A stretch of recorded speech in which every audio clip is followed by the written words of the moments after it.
نکالا تھا نکلے خیمے سے.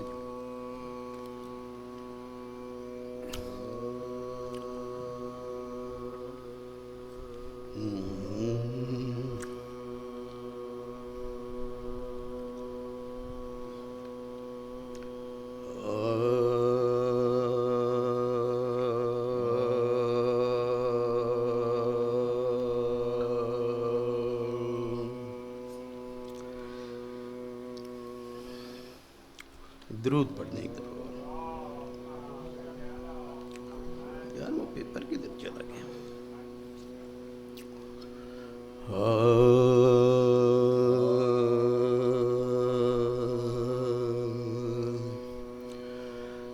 نکلے خیمے سے جو لے کر علی اصغر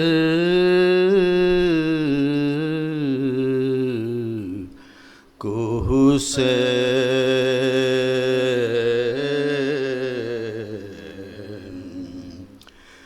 نکلے خیمے سے جو لے کر علی اصغر کو حسین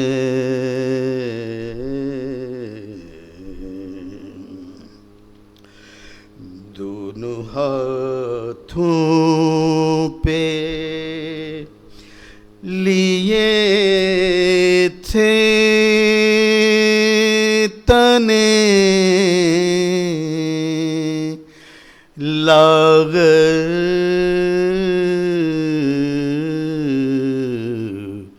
کو حسین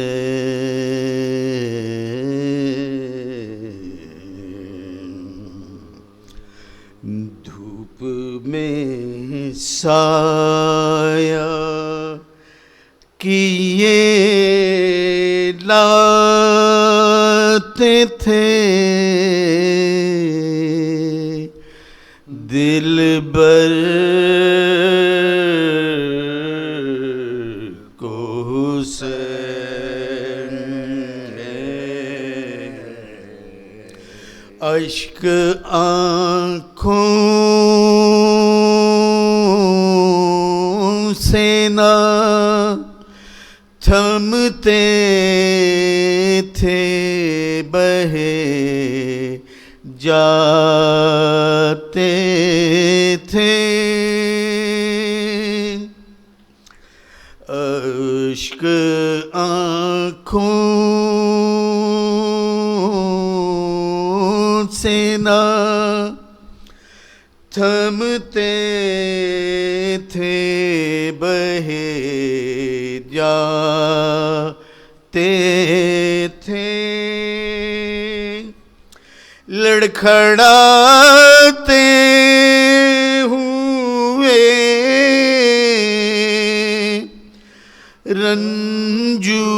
رنجور چلے جاتے تھے. درود پڑھنے اللہم صلی علی محمد وآل محمد. ایک بار اور بلند آواز سے درود پڑھتے ہیں. اللہم صلی علی محمد وآل محمد وعجل فرجهم.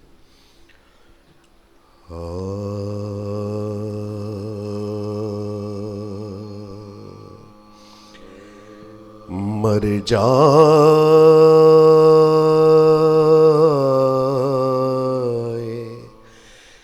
جو فرزند تو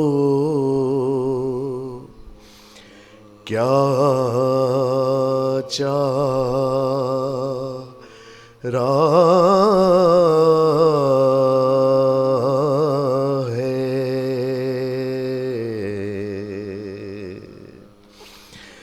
مر جائے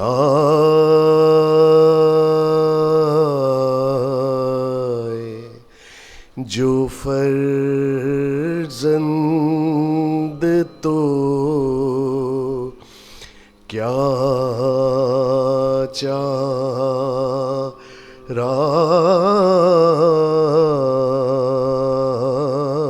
ہے،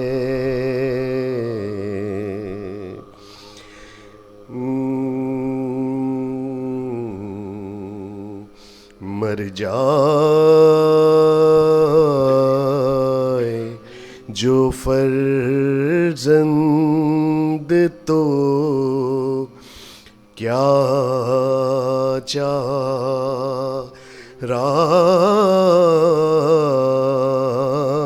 ہے، بس مرگ علاج دلے صد پارا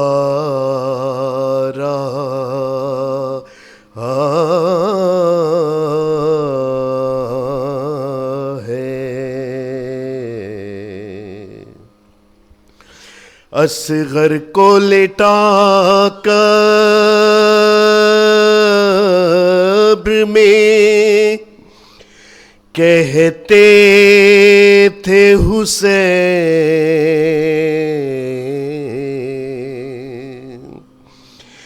اصغر کو لٹا قبر میں کہتے تھے حسین، آرام کرو بس یہی گہوارہ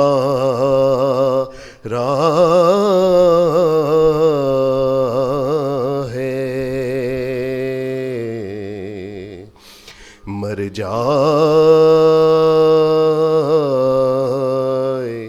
جو فرزند. درود پڑھتے ہیں بلند آواز. اللہم صلی علی علی محمد محمد وآل محمد. سلام کے چند شعر. ہے سلام اس پہ جو کہتی تھی صدا، ہائے حسین. ہے سلام اس پہ جو کہتی تھی صدا،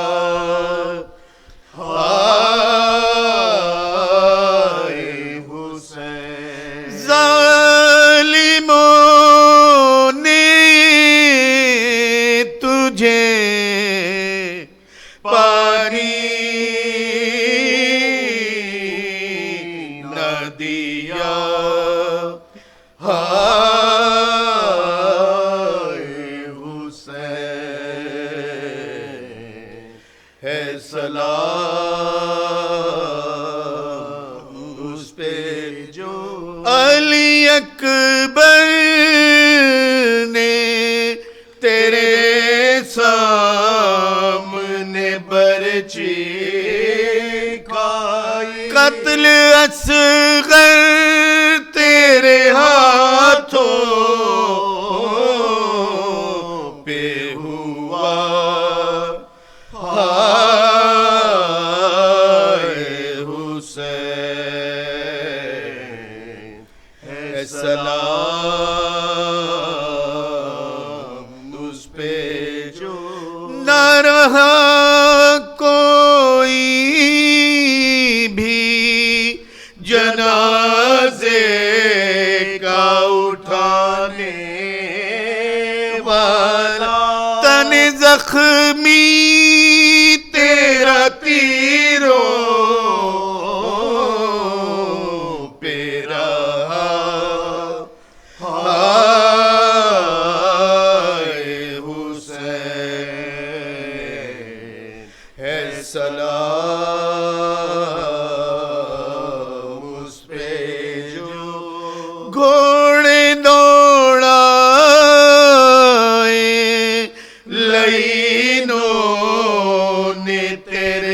لاش پر جیسے تو سیبتے پیمبر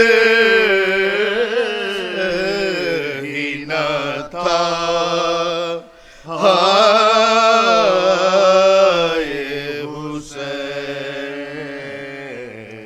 ہے سلام اس پہ جو کہتی تھی صدا ہائے حسین جل گئے خیمے چھنی چادر سامان لٹا باز تیرے ہوئی ہم پہ یہ جفا ہائے حسین شمر میں دین نے اس طرح سے موتی جینے خون کانوں سے سکینہ کے بہا ہائے حسین ہے سلام اس پہ جو کہتی تھی صدا ہائے حسین جس جگہ خیمہ زینب تھا وہاں سے اب تک رات کو آتی ہے کانوں میں صدا ہائے حسین عمر بھر ماتم شبیر میں گزری محبوب عمر بھر ماتم شبیر میں گزری محبوب قبر سے بھی تیرے آئے گی صدا ہائے حسین ہے سلام اس پہ جو فاتحہ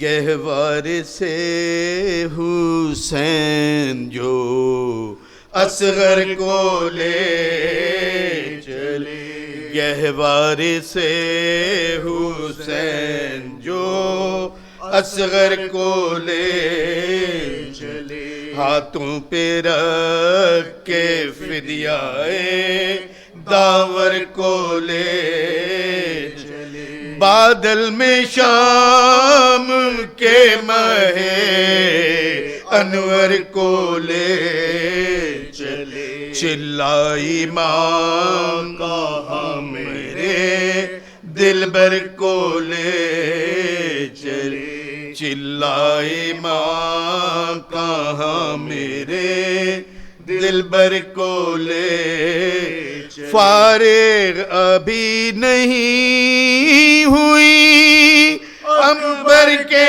داغ سے کچھ روشنی ہے گھر میں میرے اس چراغ سے کچھ روشنی ہے گھر میرے اس چراغ سے، بانوں کے اس بیان سے گھبرائے شاہدین، آخر قریب فوج کے لے آئے شاہدین، بچے کو رکھ کے ہاتھوں پہ چلائے شاہدین، یارو سمجھ لو جو تمہیں سمجھائے شاہدین، کچھ تو خیال چاہیے ننھی سی جان کا، بتلاؤ کیا قصور ہے اس بے زبان کا، بتلاؤ کیا قصور ہے اس بے زبان کا، یہ سن کے مولا نے اٹھایا کمان کو، طاقت خطائے شان ننھی سی جان کو، مارا خزن شاہ کے ابرو کمان کو، ہے مٹایا بانوں کے نام و نشان، ہے مٹایا بانوں کے نام و نشان، چلائی موت ہائے نہ تجھ کو امان دی، بچے نے سیم کے ہاتھوں پہ جان دی، بچے نے سیم کے ہاتھوں پہ جان دی، شے نے سوائے شکر کے بعد سے نہ کچھ کہا، چاند اپنا زیر خاک چھپا یا بس بکا، تربت سے اٹھ کے آپ نے خیمے کا رخ کیا، لیکن قدم نہ آگے کو اٹھنے کو موت لگا، لیکن قدم نہ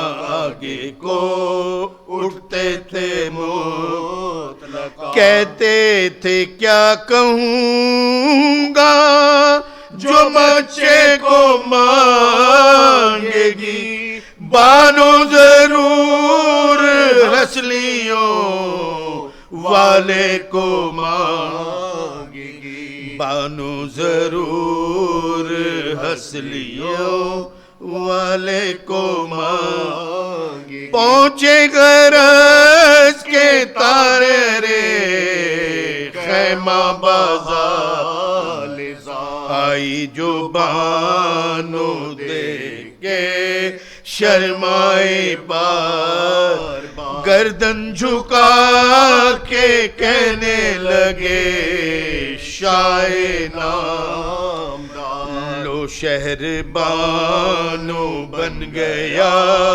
اصغر کا بھی مزار، لو شہر بانو بن گیا اصغر کا بھی مزار، ناسور پڑ گیا ہے دل دردناک میں، بانو تیری کمائی ملی آج خاک میں، بانو تیری کلائی ملی آج خاک میں، گہوارے سے حسین جو اصغر کو لے چلے، تماشا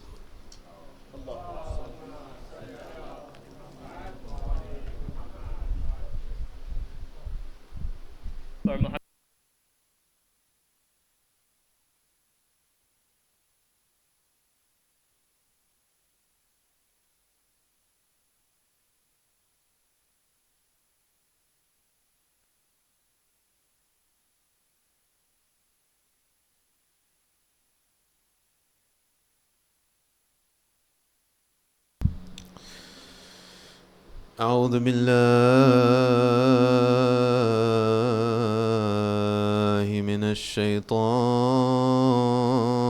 الرجيم. بسم الله الرحمن الرحيم. السلام عليك يا أبا عبد الله، وعلى الأرواح التي حلت بفنائك، عليكم مني جميعا سلام الله أبدا ما بقيت وبقي الليل والنهار، ولا جعله الله آخر العهد مني لزيارتكم. السلام على الحسين وعلى علي بن الحسين وعلى أولاد الحسين وعلى أصحاب الحسين. صلاة على محمد وآل محمد. اللهم صل على محمد وآل محمد وعجل فرجهم. So among the things that we spoke about yesterday was the importance of translating the terms that we're looking at in this series into concrete understandings through our own experience. And this is something that I explain to the students of Islamic studies, the students that I've taught in all of the different subjects such as philosophy, mysticism and theology, that one of the ways to understand whether you understand something is if you can explain it to someone else. Not only explain it to someone else, but explain it with your own words and with different examples from the examples that you have been given. So this is one way for you all as well to test how well you have managed to distill those concepts and understand those concepts in your day-to-day life. Are you able to talk about these things with your family, your friends, your children, your wife, and so on and so forth? If that is the case, then you will have found that you will have distilled the concepts. Now I have a special mention for two of my young students, Aya and Layan. They wanted to be mentioned inside the lectures, and I've put them in so that they will have to watch them all and get to the 10th one. We were talking yesterday about the qalb, or we started to talk about the qalb. And that is the topic that I want to address today. The qalb in the Holy Quran is emphasized as the important faculty through which we interact with the divine. But it is more than that. If we remember the verse that we looked at previously about heedlessness, you remember that Allah subhanahu wa ta'ala said, لَهُمْ قُلُوبٌ لَا يَفْقَهُونَ بِهَا. They have hearts with which they don't understand. So the heart is not just an emotive or a place of emotion. It is a place of understanding. It is a place of comprehension. It is a place of enlightenment. And as you notice in that same verse as well, Allah subhanahu wa ta'ala talks about hearing and sight. And hearing and sight, of course, are related to understanding, because it is through our hearing and through our sight that we are able to interact with information. So right now, we're listening to a lecture and hearing a lecture and attending something. It is through that we are able to learn. And similarly, when it comes to the concepts that Allah subhanahu wa ta'ala wants to deliver to us, we use an inner hearing and an inner sight. A sight and hearing that is open to hearing the message of Allah subhanahu wa ta'ala. But the type of understanding that the qalb is responsible for, and the type of understanding that the Quran is concerned with, is a specific type of understanding. It is not every type of information that Allah subhanahu wa ta'ala is talking about when He talks about the qalb understanding. It is specifically that which is related to the divine communication, that which is related to Allah subhanahu wa ta'ala. Meaning that it is with the heart that we understand Allah's message. We understand God through the heart. We know God through the heart. And when I say these words to you, I want you to introspect and think to yourself, can you pinpoint within your being and within your soul where it is? What is that aspect of you that connects to Allah subhanahu wa ta'ala? And the way to do this, or one of the tactics to do this, is to think about the time where you have felt very connected. Think about a time that you've been very connected to Allah subhanahu wa ta'ala, and understand that that is your qalb. That part of you is your qalb. And the reason to understand this is that once you know what your qalb is, the next step is to learn how to use your qalb. You are supposed to use this aspect of yourself when you come to worship. You're supposed to use this aspect of yourself when you come to the majlis of Imam al-Hussein alayhi salam. You're supposed to use this aspect when you read through the Holy Quran and the riwayat and these kind of literature to enliven that aspect of connection. Many times we will not use this aspect. We will use our intellectual aspect. We'll gain knowledge through using our mind. Okay, and of course that has its place because there's a lot of complicated information that needs navigating through. But in order to have a connection to that knowledge, we can't just read with our mind. We also have to read with our heart. So it is a specific type of knowledge that the heart understands. And it is through the heart that that knowledge is espoused or attested to, and the knowledge is internalized. Because knowledge that remains on the surface is like information. It is not what we call ilmun nafi'. Ilmun nafi' is that knowledge that you take but then is useful to you. We say many times, when we look at the talqeen, the recitation that we do before, after someone dies, we talk about the various questions that they will be asked in the grave. Like, who is your Lord? We tell them who is their Lord, who is their Prophet, what is their book, and so on and so forth. And many times you have heard that you cannot just memorize these answers.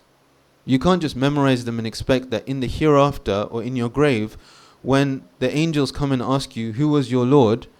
You won't be able to remember something that you haven't internalized. So it is with the use of your heart that you are going to internalize those truths that are going to have that positive effect in the hereafter, where you will see Munkar and Nakir coming to you in those beautiful clothings and speaking to you in that beautiful way. So the heart then, and the use of the heart and understanding where the heart is extremely important for our interaction and the way we interact with religion. The heart is the place of belief. Okay? In the heart is faith. But of course, like I said before, the heart can also be blind. The heart can also not work properly. This is different to the nafs. The nafs always works the way it works. But the qalb can work or it cannot work. The qalb can even be in a state of doubt as well. Now, the other thing is that when we look at the Holy Quran, we find that it is with the heart that we have something called religious experience. When we interact with Allah subhanahu wa ta'ala, we interact with Him in a way that gives us a different type of understanding. The heart is the place through which Rasulullah sallallahu alayhi wa sallam, Allahumma salli ala Muhammad, witnessed all of the wonders of Mi'raj. Allah subhanahu wa ta'ala says, Ma kadhaba al-fu'adu ma ra'a. The heart of the Messenger of Allah subhanahu wa ta'ala isn't lying about what it saw. Okay, it saw those things. We also know that revelation comes to the heart. We know that inspiration comes to the heart. And for a human being that has been reminded by the exhortation of Allah subhanahu wa ta'ala and lives with the heart and remembers Allah organically and through their heart and with sincerity, what we find is that that person's trajectory will start to take on a very different way. When we referred to in the beginning as the hayatun tayyibah, the beautiful life, the spiritual life, because of religious experience, continual encounters with Allah subhanahu wa ta'ala, the life starts to become blissful. True happiness is finally achieved. True connection is finally achieved. And a person is able to navigate through all of the difficulties of life while God is with them. They feel that connection with Allah subhanahu wa ta'ala. So the path of the heart is one that in our mystical literature is explained as leading to a vision where a person sees Allah subhanahu wa ta'ala everywhere. And we have this in our hadith as well. There is a hadith attributed to Imam Ali alayhi salam where he says, I have not seen anything except that I have seen Allah before it, with it, and after it. I.e., the vision that a person has of the world is not a detached vision from the vision that they have of Allah subhanahu wa ta'ala. And that is something that is not an intellectual thing. We might know on an intellectual level that everything is dependent on Allah subhanahu wa ta'ala. But to witness it, and for that to be part of our interaction with the world, that is something that requires the development of the heart. So the heart then, as you can see, is the faculty through which we realize the purposes of divine communication. We realize the potential that is within the human being. That we say that Allah, that the human being is God's Khalifa on the earth. Allah subhanahu wa ta'ala preferred us over shaitan for this reason, because we have a latent potential. That latent potential is actualized through the development of the heart. And in order to develop the heart, we have to know what it is. It's very hard to develop an area which we are unaware of. If, for example, we go to the gym and we want to develop our bicep, okay? But we don't know which muscle is our bicep. Then we will go, we'll do leg exercises, we'll do back exercises, we'll do chest exercises, but we will not be able to isolate and concentrate on our bicep. The faculty that we need to concentrate on and develop is our heart. The nafs will not change, but it is the heart that will overcome the nafs. Not only will it overcome the nafs, that is the first stage. That is only one step along the way. Then it will start to open to the world of religious experience. In our mystical language, this is called unveiling, okay, or kashf. What is meant by unveiling is this. When something is hidden behind a curtain, it is veiled. When the curtain is removed, it is unveiled. The difference between something that is veiled and unveiled when it comes to the aspects of connecting with Allah subhanahu wa ta'ala is not that things are covered and not covered. Allah is never covered. It is that we place covers in front of our comprehension of Allah subhanahu wa ta'ala through being absorbed in the world of matter. The connection with Allah subhanahu wa ta'ala is something that is immediate for everybody.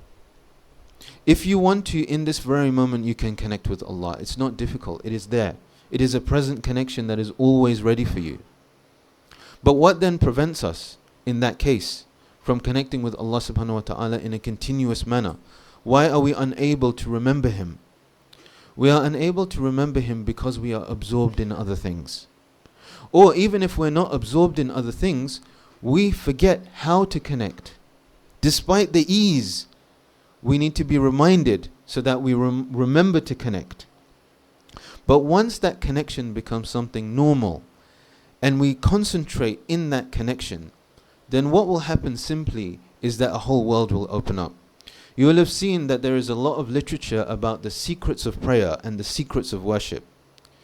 These are not secrets. They are just things that people are not paying attention to. Very simple. It is like a shop giving out free drinks. If nobody goes to the shop to take a drink, nobody will have tasted the drink. If only a few people, select people, go and taste the drink, then only a select people will have tasted it. But that drink shop is offering free drinks. Allah subhanahu wa ta'ala has not excluded any of us. He has said, concentrate on these aspects of your personal development and you will find a whole world that is ready for you. If you want to know the benefit of faith in the modern world, it is very, very simple. In the meta-modern world and in all of the periods of history, the simple benefit of faith is that if you follow the trajectory that the communications are trying to tell us about, you will fulfill the potential of a human being. You will become a true human being. You will become somebody whose heart is open to a world that is everyone is blind to. They're blind to not out of being excluded.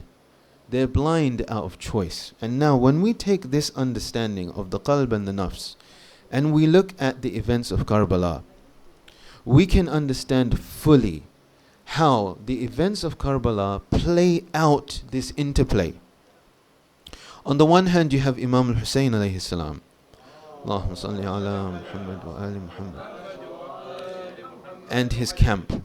A camp that is an enlightened camp. Imam al-Hussein, what does he say on the night of Ashura? He says, tell them to wait until tomorrow. Why does he want to wait until tomorrow?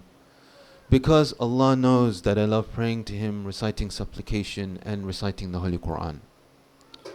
Did Imam Hussein alayhi salam need one more night to do this? He'd been doing it his entire life. Why does he want one more night to do it? He wants one more night to do it because this is always fresh. It's not something that becomes stale.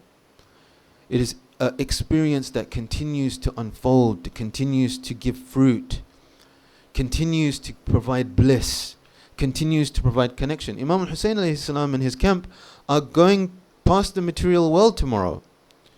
But still within the material world, there is a pleasure in worshipping and connecting with Allah subhanahu wa ta'ala behind that veil, through the use of the heart. You see that this camp, all of the religious ideals are manifest. The belief in the hereafter, the actualization of preferring others over themselves, all of the ethics of loyalty, generosity, honor, bravery, they're all on full display. They're all on full display because these individuals have actualized the potential that Allah subhanahu wa ta'ala has given them. They look at the battlefield and they see it not as a place of destruction. As you know, the beautiful phrase of Sayyidah Zainab alayhi salam, Allahumma salli ala Muhammad wa ali Muhammad, which has echoed as an inspiration throughout the whole of history. Ma ra'aytu illa jamila. I did not see anything except for beauty. She did not see anything except for beauty. Why? That was horrific. It was tragic. What beauty was there to see? It is a spiritual beauty that's there to see. It is the actualization of the potentials of all of these individuals in the face of the most difficult and trying circumstances. You see the heart, the inner enlightenment of the heart displayed in human action. And this is why Karbala occupies such an important place, because it is that prime example. It is that prime example. And on the other side, what do you see? You see the nafs. You see shaitan. You see people walking into perdition. You see lies. You see cancelling. You see gaslighting. They pray and they come across like they're making all the rituals and doing this for the Khalifatul Muslimin, who they used to call Yazid Khalifatul Muslimin. We're obeying and you're disobeying. We're here to quell disobedience and you're causing disobedience in the ummah, was their argument against Imam al-Hussein alayhi salam. You see that the use of lies just to cover up, this is all from the nafs, this is all from shaitan, this is all falling into the system that shaitan has laid out for human beings to fall into. This is the clear dichotomy that you see. So we should take inspiration from this. Imam al-Hussein alayhi salam and his example, it is very important to emotionally connect. It is very important to cry. It is very important for us to delve into our connection with Imam al-Hussein. It's extremely important. But it is equally important to learn. If we do not learn from Imam al-Hussein, then we are as good as relegating him to the annals of history. If you want to be a Shia of Imam Ali alayhi salam, then you need unlimited aura. Unlimited aura is attained through the actualization of your potential. Your potential is to be what we call al-insanul kamil, the perfect human being. What does it mean by that? It means a human being who is enlightened. A human being who understands their situation.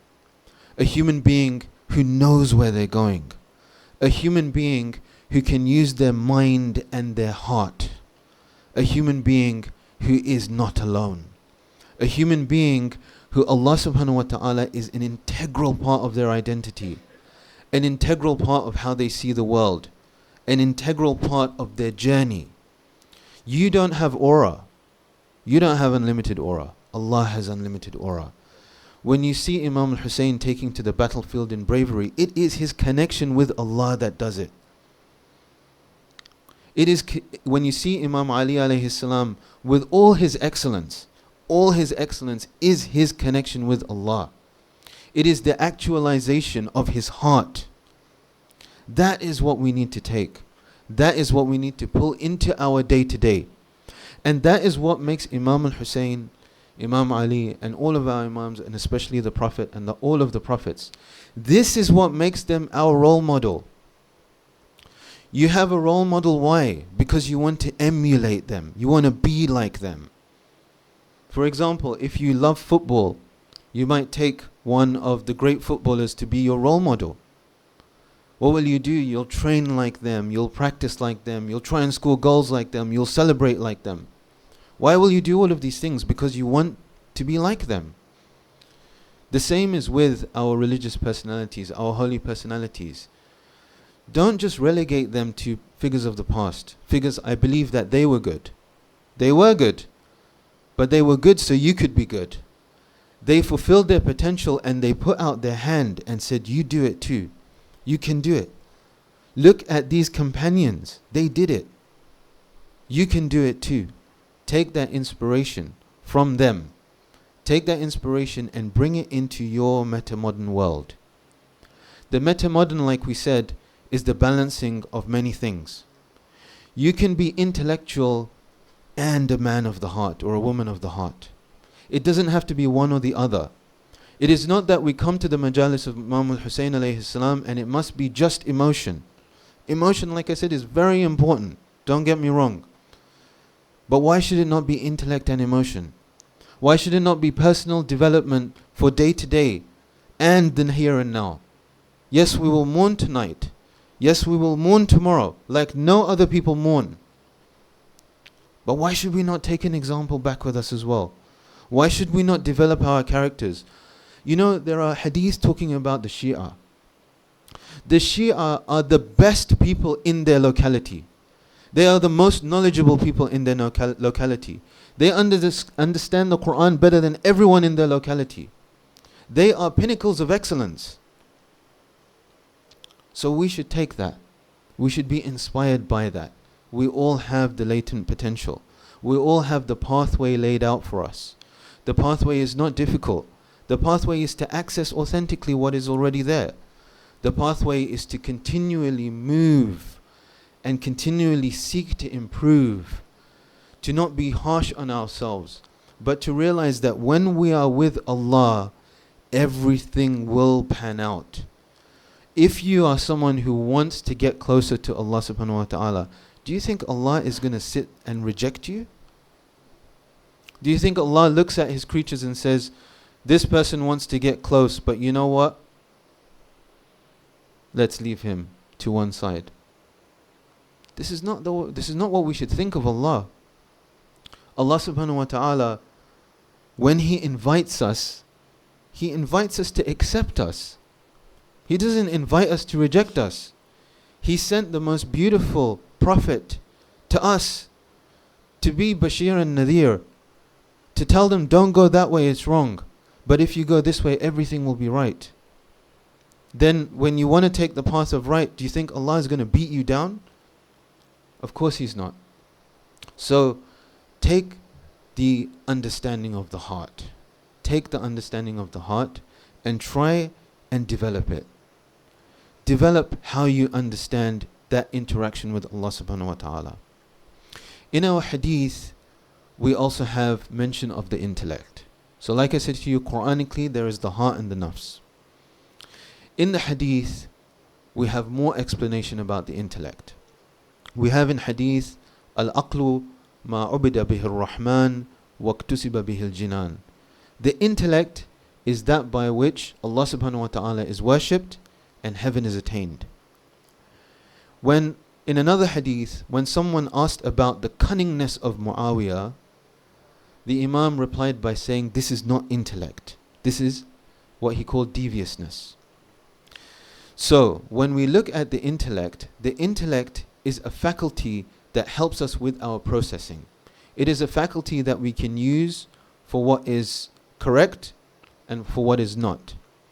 When the heart affects the intellect, what we have is what we call an illuminated intellect. That is where the processes of the intellect then drive us towards the goals of the heart. So this is the connection between al-aqlu ma ubida bihi ar-Rahman wa iktusiba bihi al-jinan. The intellect is that by which Allah subhanahu wa ta'ala is worshipped and heaven is attained, and the heart. It is the heart's comprehension that penetrates into our intellectual processes. And that is what then moves the human being towards the correct path. These nights that we are now facing, inshallah, as you all know, tonight and tomorrow night and tomorrow, they are for every Shia the pinnacle of connection, the pinnacle of being aware of our emotion, the place where we start to search for that emotive connection with Imam al-Hussein alayhi salam. In order for us to be able to do that, we sometimes need a little time just to prepare. Sometimes the context, the lights being off, the musibah and things like that help us.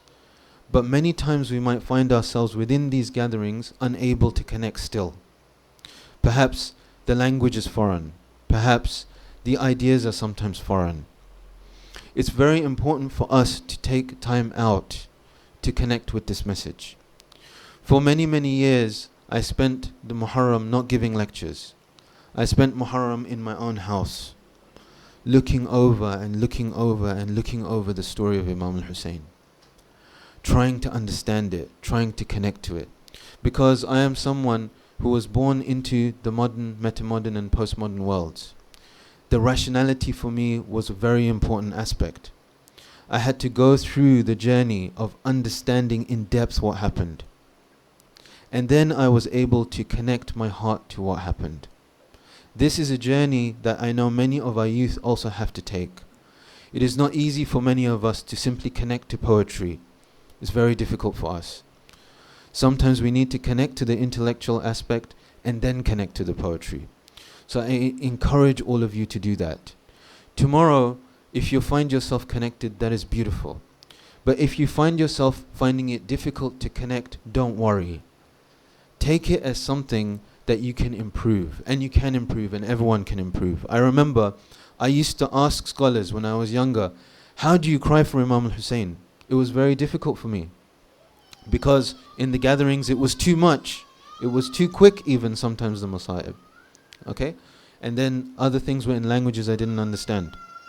So what I mean to say is that this next period that we are moving into, it is a period of emotion.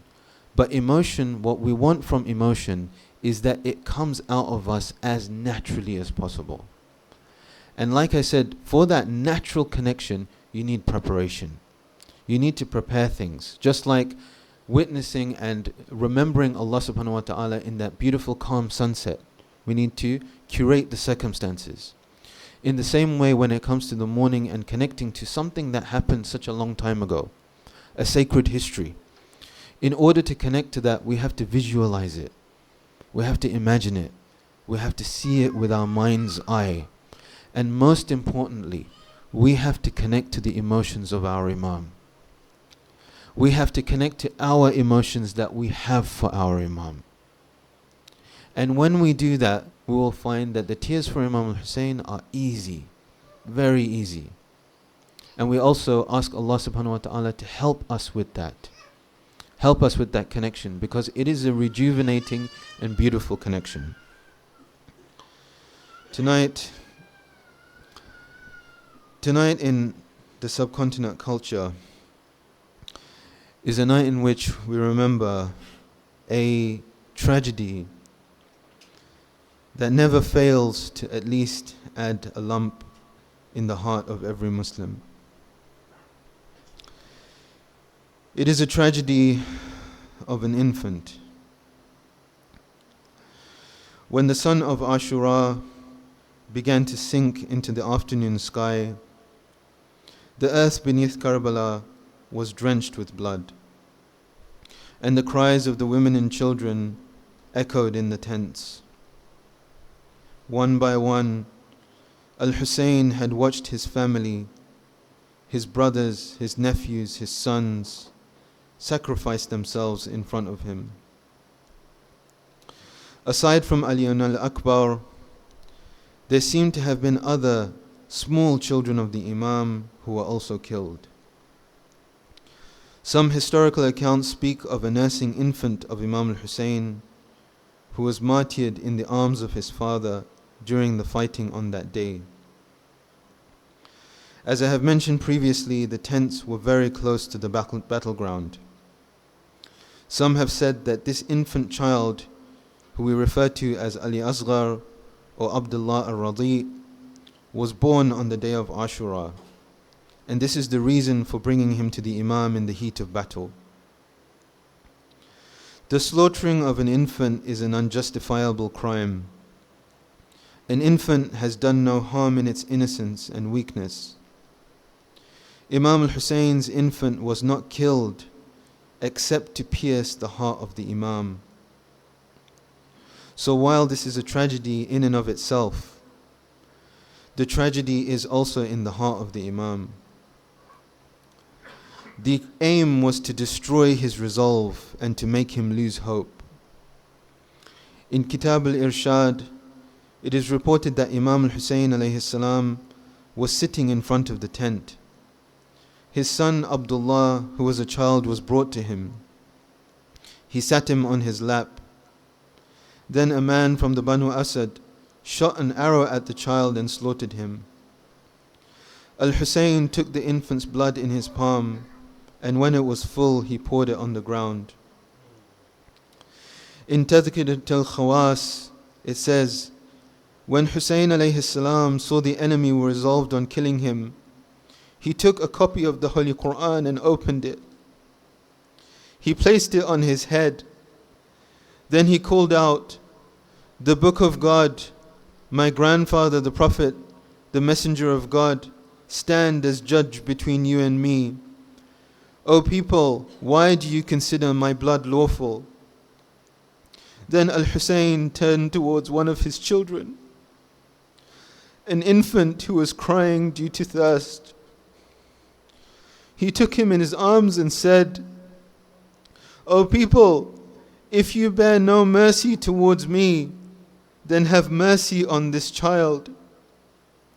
A man from among them shot an arrow at the child and slaughtered him. Al-Hussein began to weep and said, "O God, judge between us and those who invited us, pledging to support us, but then killed us." A voice was heard from the sky saying, "Do not worry about him, O Hussein, for he will be receiving the milk in paradise."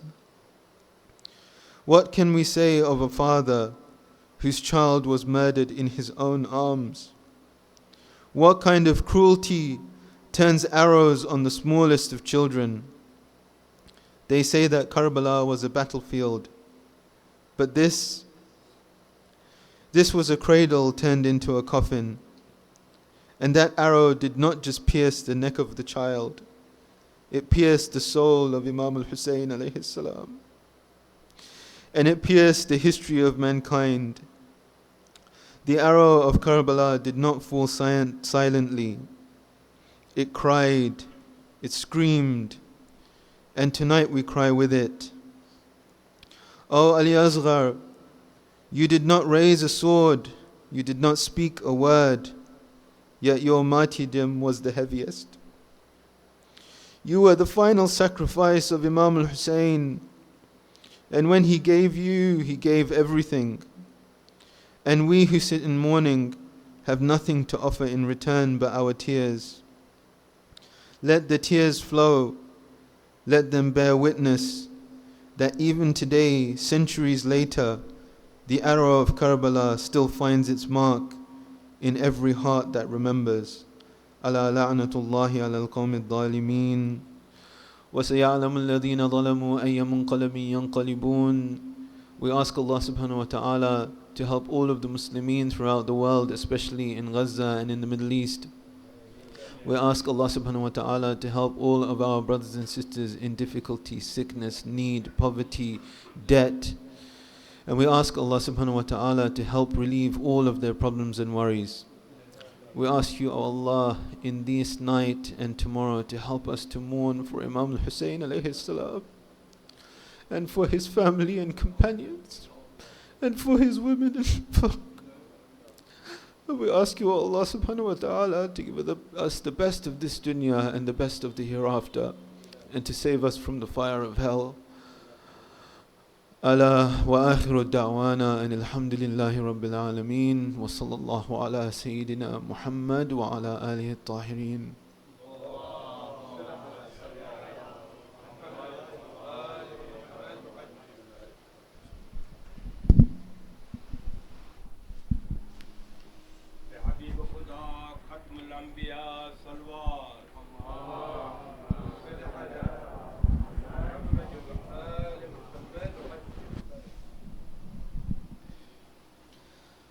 صلى الله عليك يا سيدي ومولاي يا رسول الله. صلى الله عليك يا أمير المؤمنين يا سيد الوسيين. صلى الله عليك يا فاطمة الزهراء سيدتي نساء العالمين. صلى الله عليك يا أبا محمد الحسن بن علي المجتبى. السلام عليك يا أبا عبد الله وعلى الأرواح التي حلت بفنائك. عليكم مني سلام الله أبدا ما بقيت وبقي الليل والنهار، ولا جعله الله آخر العهد مني لزيارتكم. Take your hearts to Karbala. Assalamu ala al-Husayn wa ala Ali ibn al-Husayn أولاد الحسين وعلى أصحاب الحسين. يا مؤمنين, on this night, the night before the battle of Karbala took place, Aba Abdullah alayhi salam, everywhere he would go around the camp, he would have bodyguards with him on every side. Whether he'd be sitting, whether he'd be standing, Abbas would be there by him, never letting him out of his sight. His children had their father with them, that if they needed to see their father, they could see their father.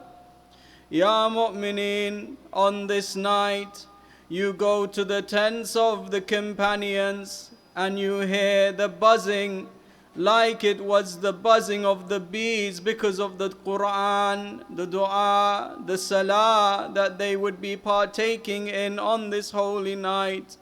Ya mu'mineen, this is the last night that Aba Abdullah will share with his companions. Allahu Akbar. On the day of Ashura, Aba Abdullah, after all his companions were killed, after all his adult family members were killed, he looked to his left, he looked to his right, he called out, Ala hal min nasirin yansurna liwajahillah, Ala hal min da'ban yadubbu an haramin Rasul Allah. Is there anyone who will come to the rescue of the family of the Prophet? Nobody would reply. The tents were all empty. At that moment, a cry was heard from a cradle. Zainab took Abdullah al-Radiya and brought the infant to Aba Abdullah. Rubab cannot bear to bring the infant. Zainab is the one who would bring him. Zainab said, your son Abdullah is very thirsty. He hasn't had a drop of water. The heat of the desert is getting to this infant. Maybe they will give him a drop. Aba Abdullah, he changes what he's wearing. He takes his armor off and wears some loose clothing. He then takes a camel, the highest camel. He goes into the battlefield, covering his son Abdullah from the rays of the sun. As he approaches, the enemy starts saying, what has he got under his cloak? Is it a Quran? Is it a weapon? What is he doing on this camel? Aba Abdullah, he then opens his cloak. He shows his infant Abdullah Radiya. He says, you are here to fight me. Your war is with me. But look at this infant baby. Look at this child. He has done nothing to you. How much does it hurt you to give him a drop of water? Allahu Akbar. Madan Butifli. What has this infant done to you for you to not feed him? At that moment it's narrated that in the army of Amr ibn Sa'ad, some of them said, give him water, he's not done anything. Others said, no, we must kill every one of them. He will grow up and come after us. They will go fighting in such a manner that some of them took their swords out and were beginning to fight within each other to say, you must feed this child. At that point, Umar ibn Sa'ad, he goes to Harmala. He says, Harmala, sort this issue out. Harmala, he doesn't take any arrow, ya mu'mineen. Harmala takes a three-pronged arrow. He says, who shall I strike? Shall I strike the father or the son? Umar ibn Sa'ad says, strike the one that is the cause of this argument in my army. Harmala, he takes a three-pronged arrow. He pulls it back. He launches it in the direction of Abdullah Radiyah. Allahu Akbar. The arrow pierces his neck. In some narrations it mentions that his head separates from his body. Aba Abdullah, he's lost so much on this day. He's lost his brother. He's lost his son Ali al-Akbar. And now you made him lose his infant son Abdullah Radiyah. Aba Abdullah, he takes the blood of Abdullah. Some say he dyes his beard with it. Some say that he throws it up to the heavens. He says, what makes it easy upon me is I know Allah is watching everything. He throws it up. Some say that a voice came from the heavens saying, let him go, Ya Hussein.